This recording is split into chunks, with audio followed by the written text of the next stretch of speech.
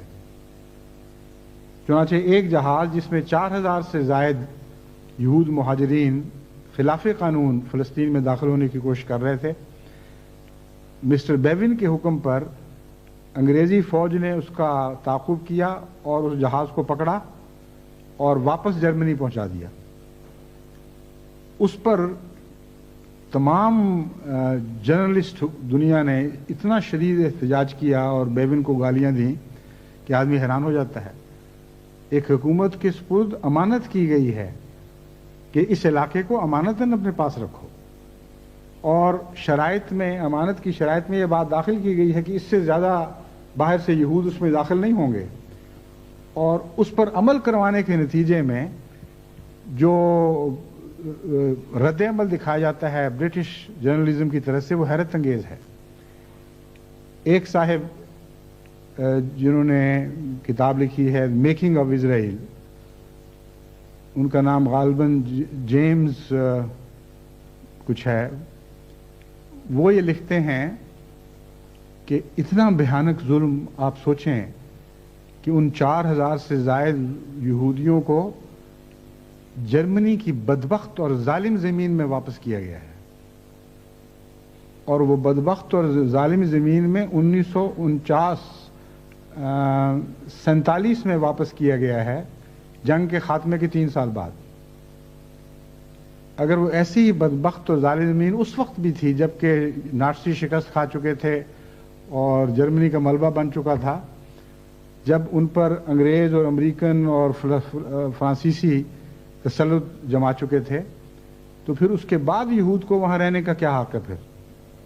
بہرحال یہ اس سے اندازہ ہوتا ہے کہ ان کے جرنلسٹ بھی ان کے ساتھ تھے، اور ساری جو مغربی رائے عامہ تھی وہ یہود کا تحفظ کر رہی تھی۔ تو ٹیررزم کی ایجاد دراصل وہاں سے ہوئی ہے، یہود سے۔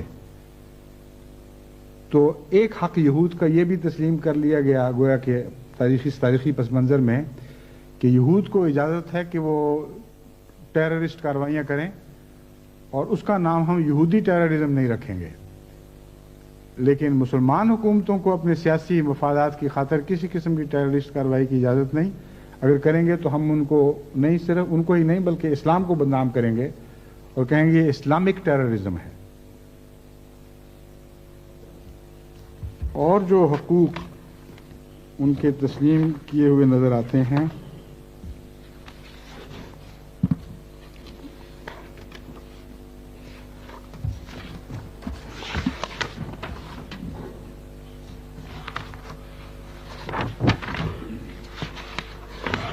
جو میں آپ کو پوائنٹس کے طور پر، ہاں جی،